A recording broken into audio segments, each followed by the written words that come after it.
Okay, just for reference, I pulled this timing gear off the crank down there. It's just a slip fit. Here's the little notch thing I was telling you about. Locates it. So, yeah.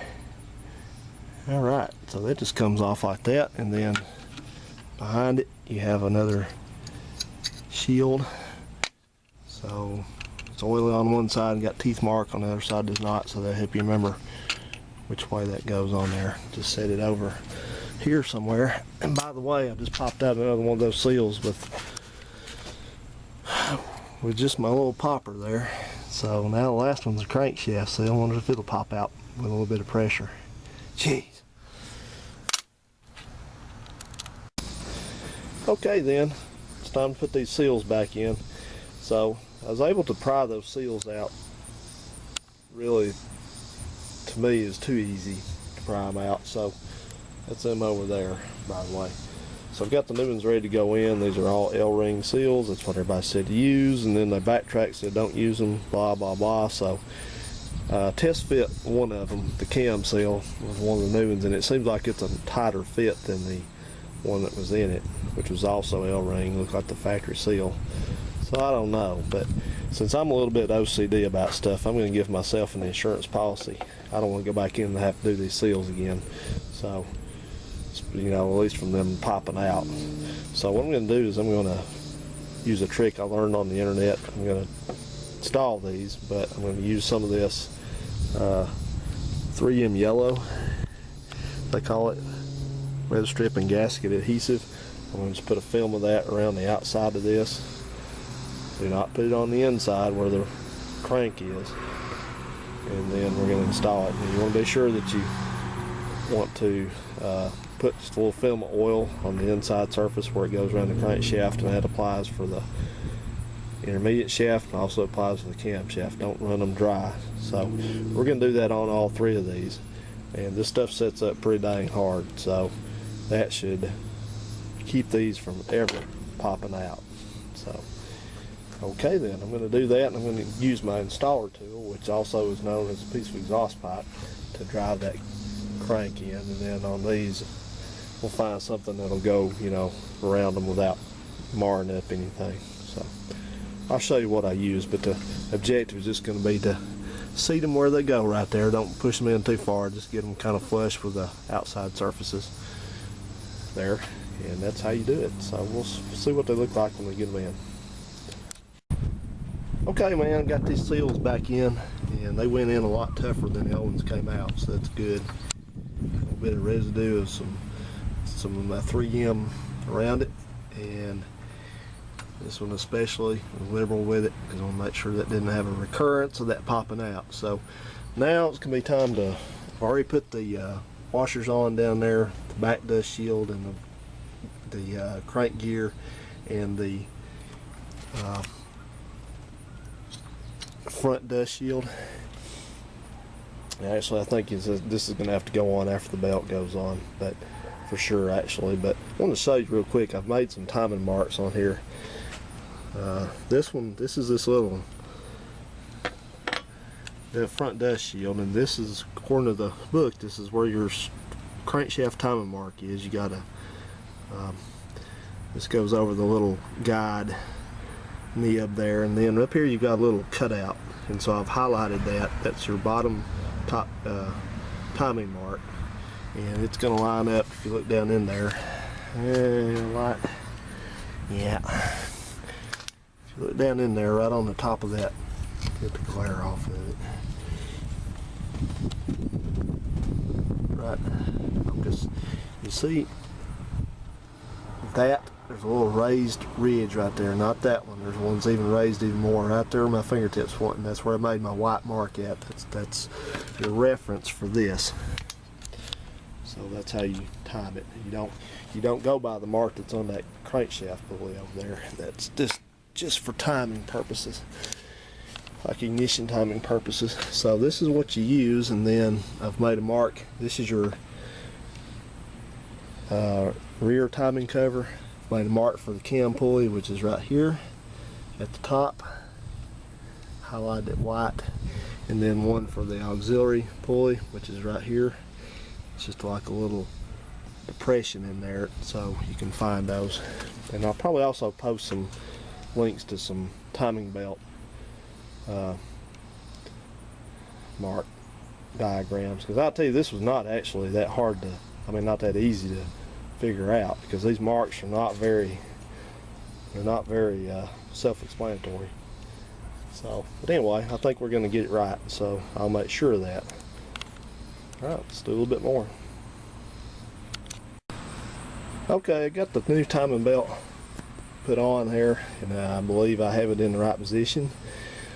But here's the part that sucks some serious ass. This is this tensioner. This is the new one, and it has this spring that works on it, and you have to pin this thing with something to put it in place, because what it is, the way this works is that's affixed to the engine, and then this sort of pivot here, and that spring, when you pull the pin on this thing, the spring pops out and runs against the timing belt. Okay, well, that's fine and dandy, but you have to now weasel this thing back in there. So that's your pivot right there. That's where that pivot pin goes. That's the stud. That's the thing, the stud that pokes out that the end of the spring holder goes on right there. So now your job is put that thing in there. So good luck. Gotta do it. Okay, the new belt is on. So what you have to do to put this thing on is, here's your new tensioner, and the tensioner, as I said, just has a pin in there, and then it's got the spot where the spring actuates against it. So you have to fool around with this thing a little bit and end up having to pin this again. I've had to pin it 3 or 4 or 5 times. You have to squeeze this part in towards this part, and then stick the small pinning device, whatever you want to use, in there. And make sure when you're doing any of this operation that I'm a little bit further along than that, so I've already have this nut back on here, but make sure that you have this loose, because you can't squeeze this if this thing is tightened down. It has to move. So anyway, and that also sets the timing belt tension. So something to note, if you drive these things a lot, and along the way, probably every 20,000 miles or so, you can pop this upper cover off. In fact, I think you don't even have to pop the cover off. I think it's got an access point in it that you can get in here with your socket and just loosen this thing up and then tighten it back down, because when you do that, they'll let this spring set your tension. So I messed around with this timing belt quite a while, and I tell you, these timing marks can really aggravate you if you let them. And finally, you know, you can get kind of stressed out and paranoid if one of them's just a little bit off. But let me go ahead and show you these marks. Okay, on the bottom, I think I've already showed this once, but on the bottom you've got your timing mark, and I've used whiteout on that. On this car, it lined up with that notch in the end of the crankshaft, and there's your line at the back on there. That's your reference right there. And also this dust shield that goes behind the crank pulley. Now, I've seen these in different spots, and I also showed you this already, but it's got a notch in it. I've always used a notch in this somewhere, or they use a notch on that pulley down there. That pulley does not have a notch, but this corresponds with, when I slip this on down here, the only way it will go on. So guess what, doesn't go on anymore. No, I'm only joking. The only way it goes on is like that. This corresponding notch, and you can see the little V in it is lined up with that. And then up here at the crank, I'm sorry, this is the camshaft, not the crankshaft. You have a little dot on here. This camera may cooperate and may not, but anyway, there's a dot in there that's stamped on that pulley, and it goes up against that one at the back there. So you also have, this is not a balance shaft. People keep calling this a balance shaft, but this is not. This is an intermediate shaft, which on some of these engines it runs both the oil pump and the distributor. This car doesn't have the distributor in the block anymore. You see it's got a plug there where it used to be, but this one has it in the head up here. So you have two different avenues here about timing this intermediate shaft. Now it's got its own mark right there, just like the cam pulley, and then it's got its own reference right there. Those need to line up, and let me be a little bit more specific about that. If it has a distributor in the block, which you look right here and you see the distributor, then this absolutely has to be timed correctly. Those marks have to line up as close to as perfect as possible. Now there's always going to be variances, and one mark might be just a little bit past or a little bit before one place or the other. Don't stress out about that, because if you visualize this, you can tell that obviously if you move the belt one tooth one way or one tooth the other, or the pulley or whatever you want to do there, then obviously it's going to be way off to the right or way off to the left. So, you know, normally if it's like this close, you know, that's right, because what I'm talking about, you have to move, like, let's just say it this way, let that focus, if it'll focus. That notch of that belt has to come off that mark. You'd have to go all the way over there, so your pulley would move that far, so you know that would be wrong. Okay then, if your engine, one of these B230s, has no distributor here, it means you see that, you don't see a distributor, it's up there, the wires come off up there, then this is a lot less important about getting it timed. Now you need to, just for good practice, to time it where it's supposed to be, but that's it. All it does is run the oil pump, so you're not, you know, you're not going to hurt anything anyway if it's off. You know, people say you can ignore it, but I like to do it the right way. So the upshot of it is, this thing is, it's in time now. The belt's in time, and that's how you do it. So, you know, you may have to mess with it a few times. So what we do now is, now I'm not going to tighten this tensioner down yet, because I have to use this stud for that holder tool down there, but we're going to go ahead and put the bottom cover back on.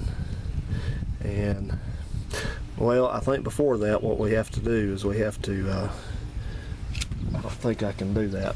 Yeah, I'm going to have to actually put a lot of fooling around on this thing. It's not as easy as people say it is, but I have to put the pulley back on temporarily, and then I'm going to have to use my holder tool so I can tighten these two bolts down. Do not forget to do that. They torque down to about 45 foot-pounds of torque, so be sure you do that. You do not need these pulleys coming off. So once we do that, we'll take the crank back off again, and then put the cover on and start reassembling it. So follow along with me. See ya. Okay, lower pulley's on, torqued. Once again, I use my tool there to do that, and it goes to, that's a 24mm socket on the bottom crank bolt, by the way. And Volvo publishes some kind of arcane torque figure, like it's 44 foot-pounds torque plus another 60 degrees of rotation. So that's all great, but what I did is I just did it like any other one. I put my breaker bar on it and then put my cheater bar on it, and I just leaned into it as hard as I could. So that'll either do it or it won't do it, but it should be fine. And then took all that claptrap back off again, and just took my ratchet and rotated it forward a little bit and loosened and tightened that again, that tensioner, to make sure the tension's okay on it. It seems to be. So at this point you can actually start this thing and just run it for just a little bit, just a, you know, 15-20 seconds, something like that, and make sure it's okay, gonna run okay. And so I'll do that, and I've got to do a couple things before I can do that part. I've got to put my intercooler tubing back on and put a couple fuel pump fuses back in, and we should be ready to fire it up. So let's do that now. Okay, at this stage of the game, it is just simply a matter of putting things back where you found them. We're going to put the upper cover back on. Just remember, you got a few bolts that hold it on. Be careful, don't tighten it down until you make sure it's on all the way. And then you want to next put your power steering belt back on, tighten it up. Then you're going to put your alternator belt on, tighten it up, and then you're going to put the AC belt on last.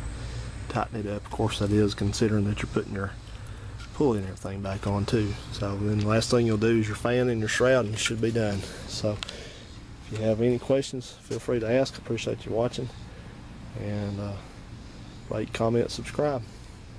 Have a good one, guys. See ya.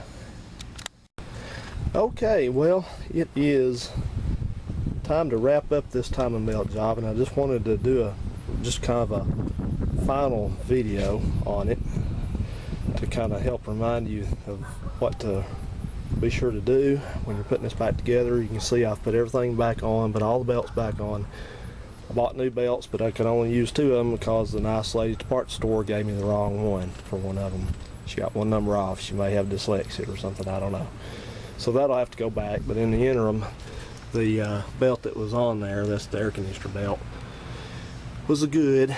It didn't have any problems, so I'll just run it for now. But mainly the time consumer on this is just getting all these things tightened back up and that kind of thing. Just remember that you're using these kind of European, Japanese type of tighten tensioner arrangement, which means on each of these that nut stays loose so that thing can slide, and then you tighten that 10mm bolt, and once you have the proper tension on whatever you're tightening, be it the air conditioner, the alternator, or the power steering, then once the belt's to the proper tension, then you lock down that 13mm nut. And power steering's got the same arrangement. It's got a nut and a bolt, I guess it is, at the bottom. I think they're 13s. You need to tighten those, the last thing on that one, once you get the tension set. And then this alternator's got not bolt and nut, and then the lock bolt. You can't hardly see that, but it's right down there, and you lock that down once you get the tension set. And then on the air conditioner, that's the one that's got all the bolts on it. It's got the 2 at the bottom I showed you. Let's go under there and look real quick. Just make sure you know what I'm talking about. Back here on the bottom of the compressor, there's a bolt there, and then there's a bolt back there. 2 separate bolts. The bolt head is a 12, the nut that goes on it's a 13. So you just use 2 wrenches, and once you have your tension on the air conditioning compressor properly set, then you can tighten these down. And then also, once you do that, same deal with that I just showed you on that lock bolt. Lock that one down right there, and then this is the one that's got one hiding under there. I can just barely even get it on the camera, but there it is back there. Sorry for the shaking. I'm a nervous wreck. No, I'm not actually. I'm just tired of working on this. I'm ready to get done with it. But anyway, that's it right back behind there. And that you have to, when you take it apart, you have to be sure you loosen it, because you can't get the air conditioner compressor to loosen up. And then when you put it all back together, just do the opposite and tighten it. And then just go over the engine and make sure that you haven't inadvertently knocked something loose, like one of your intake clamps or something like that. I had all this off, so I know it's tight. And I've got to go back and tighten up those 4 10mm nuts on the fan there, because they're just on there finger tight right now. Be sure to do that. Look, make sure you don't knock any vacuum lines off and those kind of things, and then you should be good to go. I was going to mention that I found another item on this car that's made of what I like to call genuine European break-in, which is this utterly fragile plastic. And that's this cowl cover back here. I've leaned on this thing about 2 different times and broke pieces of it off, as you can see right there. So it's, at this point, it's about 2 steps away from being junk. It's got a crack in it up there. I'm sure if I took my wrench or something, just hit it right there, just knock a hole right in it. But you know, the problem with that means that all the rest of them are this old are probably in the same kind of condition. But so anyway, I have had this running and it sounded good. So no oil leaks, but I didn't run it long because I didn't have the belts on. I just did it to make sure that we all mow our grass on the weekends. Something to be said for the desert landscaping. So anyway, I didn't see anything bad going on, so now that I've got the fan and everything put back on and the belts, then I can run it longer. We'll just let it sit here and run and listen to it and see what it does and go from there. So I'm going to tighten that fan up, and we should be ready to turn the key and see how it goes. So again, thanks for watching, and hope this has been informative. And I hope I don't get too much bitching from people saying I talk too much and all that. You know, you can say that all you want to, and I'm not going to change. So that's the thing, you know. Let me just make a small commentary about that. If you're a person that's willing to learn something, then you have to actually be patient enough to listen to the teacher. You know, when you go take a class in school, the teacher doesn't just come in the room and throw the books at you and leave. You know, they don't write a problem on the board and say, here's the problem, you figure it out. That's why they're the teacher. They're there to explain it to you. So when I show you guys stuff on here, it's not for me just to hear myself talk. It's because I have to tell you how to do something. You know, there's people that I know in real life I wouldn't get along with them because they're impatient and they don't want to hear me talk. They just want me to show me turning wrenches, I guess. But it's not always that easy when you're a one-man band here. You know, I've said this before. I've said this to people that have nagged me about that. They say, well, you didn't use this. I say, well, you know what? Hey, man, if you want to come down here and hold the camera for me and free both my hands up and direct the video and edit the video, then you want to do that in order to produce a better video, then be my guest. I'll tell you where I live. You can more than welcome to come down here and do it. So far, I've not had one person take me up on that. So until then, don't worry about it. You know, I'm the video producer, and I will produce the videos exactly the way I want to do it, and no way else. Does that make sense? So, okay, let me wrap it up. Quit yakking. And anyway, please ask questions if you need to. I'm glad to answer you and explain things in better detail if there's something I didn't show well enough. That's all you got to do. Just ask me to explain it better or to show you, and I'll be glad to do it. But don't sit and criticize me and say, you didn't show anything, you didn't show that, you talked to, whatever. Anyway, we know that. So, okay, guys, wrap it up. So there you go. Once again, this is a 1988 Volvo 760 Turbo with a B230 FT engine, and this procedure should apply to B21, B23, B230F, B230 FTs. It will not apply to the dual overhead cam version of this engine, and it won't apply to a white block of any kind. So if you want to see that version, you watch Robert's videos, Robert DIY. So have a good one. See ya.